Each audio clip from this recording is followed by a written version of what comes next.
राधे राधे दोस्तों, आप लोगों का हमारे YouTube चैनल में स्वागत है।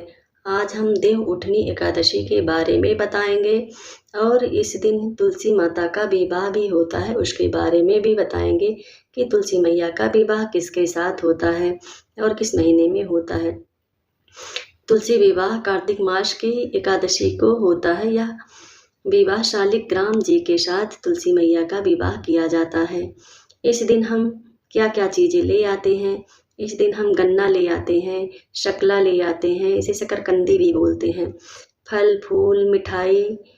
अगर जिसके घर में गणेश लक्ष्मी की पूजा दीपावली को नहीं हो पाती है तो वह एकादशी वाले दिन भी गणेश लक्ष्मी का पूजन करते हैं और उनकी पूजा करते हैं, तुलसी मैया का पूजन करते हैं। शालिग्राम जी से तुलसी मैया का विवाह करते हैं खुद से भी या पंडित जी को बुलवा के भी तुलसी माँ का विवाह करवाते हैं।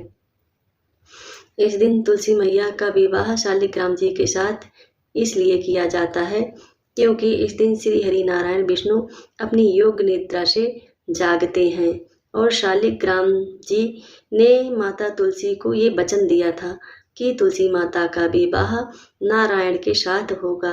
तो नारायण का रूप शालिग्राम जी हैं क्योंकि तुलसी मैया ने नारायण भगवान को श्राप दिया था, श्री हरि विष्णु को श्राप दिया था कि तुम शिला में परिवर्तित हो जाओ, क्योंकि विष्णु भगवान ने छल से उनके पति के रूप में उनके सामने आए थे, इसलिए भगवान विष्णु को श्राप दिया था। तो भगवान विष्णु ने भी माता तुलसी को आशीर्वाद दिया था कि तुम्हारा विवाह हमारे साथ होगा। तो इसलिए शालिग्राम जी के साथ तुलसी मैया का विवाह होता है और तुलसी मैया का विवाह शालिग्राम जी से होता है। तो तुलसी मैया ने एक वरदान और भी मांगा था कि शालिग्राम जी की सेवा कोई दूसरी स्त्री नहीं करेगी क्योंकि वो सिर्फ तुलसी मैया के पति हैं। तो भगवान नारायण ने उन्हें बोला था कि ठीक है, हमारी पूजा कोई स्त्री नहीं करेगी, इसलिए शालिग्राम जी की पूजा स्त्रियां नहीं करती हैं। लेकिन जिसके घर में कोई पुरुष नहीं है करने वाला, कोई आदमी नहीं है, तो शालिग्राम जी की पूजा कैसे करेंगे। तो उनके घर में जो भी रहता है वही पूजा करता है। बस इतना होता है कि स्त्रियों के पूजा करने से, शालिग्राम जी की सेवा करने से उसका फल उनको नहीं मिलता है। और इस दिन गन्ने के साथ तुलसी मैया का पूजन किया जाता है, आंवला भी चढ़ता है, बहुत सारी चीज़ें होती हैं जो तुलसी मैया को चढ़ती हैं। और हम ये सब चीज़ आप सबको एकादशी वाले दिन तुलसी मैया के विवाह में वीडियो बनाएंगे और दिखाएंगे, क्योंकि हम भी तुलसी माता का विवाह करते हैं, एकादशी का उपवास रखते हैं, व्रत रखते हैं। और हम तो कहते हैं सभी को एकादशी का व्रत रखना चाहिए। कहते हैं सब व्रत आन के एकादशी प्राण की। यह व्रत होता है ऐसा कि जो हम लोग अपने लिए करते हैं, इसका फल हमें स्वयं को मिलता है। और तुलसी मैया का विवाह एकादशी वाले दिन शालिग्राम जी के साथ करके उनकी विदाई करते हैं। फिर पूर्णिमा वाले दिन तुलसी माता को ले आते हैं और फिर उनकी पूजा करते हैं, श्रृंगार करते हैं और तुलसी माता को चुनरी जरूर उड़ाते हैं। और चुनरी हमेशा तुलसी माता में बांध के रखते हैं। कहते हैं वो तो माता है, इसलिए उनको भी वस्त्र जरूर उड़ाना चाहिए। वैसे अगर चुनरी उड़ जाती है, हवा चलती है, कुछ होता है, तो चुनरी हमेशा उड़ जाती है, इसलिए चुनरी को तुलसी मैया में बांध देना चाहिए। और बिना वस्त्र के तुलसी माता को नहीं रखना चाहिए।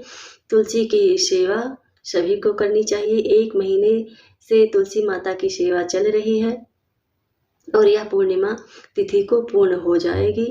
तुलसी मैया की जो सेवा करते हैं, पूजा करते हैं, माता लक्ष्मी की कृपा उन पर हमेशा बनी रहती है। कहते हैं जहाँ तुलसी की सेवा होती है वहाँ लक्ष्मी माता भी आती हैं। जो दीप प्रज्वलित करते हैं शाम को, माता रानी के क्यारे में दीपक प्रज्वलित करते हैं, तो माता लक्ष्मी शाम को तुलसी माता से मिलने जरूर आती हैं, क्योंकि शालिग्राम भी तो नारायण विष्णु के ही अवतार हैं। तो इसलिए लक्ष्मी माता भी भगवान श्री हरि नारायण विष्णु की पत्नी है। तो माता लक्ष्मी वहाँ जरूर जाती हैं जहाँ तुलसी मैया रहती हैं, और जहाँ नारायण रहते हैं वहाँ लक्ष्मी तो जाती ही जाती हैं। कहते हैं जहाँ पति वहाँ पत्नी, इसलिए माता लक्ष्मी और विष्णु जी साथ साथ वहाँ रहते हैं। और इस दिन जो दीपावली में गणेश लक्ष्मी की पूजन नहीं करे रहते हैं, तो एकादशी वाले दिन भी गणेश लक्ष्मी की पूजा करते हैं। उनकी मूर्तियाँ भी ले आते हैं, सिक्का ले आते हैं। जैसे दीपावली वाले दिन पूजा करते हैं, वैसे ही एकादशी के दिन भी गणेश लक्ष्मी की पूजा की जाती है। बहुत सारे लोग ऐसे हैं कि जो दीपावली को पूजन नहीं करते हैं गणेश लक्ष्मी की, ना करके एकादशी वाले दिन ही गणेश लक्ष्मी की पूजा करते हैं। इस दिन माता तुलसी की भी पूजा की जाती है, विवाह किया जाता है और लक्ष्मी गणेश का भी पूजन किया जाता है। और तुलसी मैया, माता लक्ष्मी, श्री हरि नारायण, विष्णु, गणेश जी, ये सभी देवी देवता एक साथ हमारे घर में पधारते हैं तो मंगल ही मंगल होता है। आप लोग भी एकादशी का व्रत करें, तुलसी माता की सेवा करें, पूजन करें, अर्चन करें। तुलसी मैया सब पर अपनी कृपा दृष्टि बनाए रखें। कहते हैं कि जितनी तुलसी माता हरी भरी रहती हैं, उतना हमारा घर आंगन भी हरा भरा रहता है, खुशियों से भरा रहता है। तो तुलसी सेवा जरूर करें। जय श्रीमन नारायण। राधे राधे।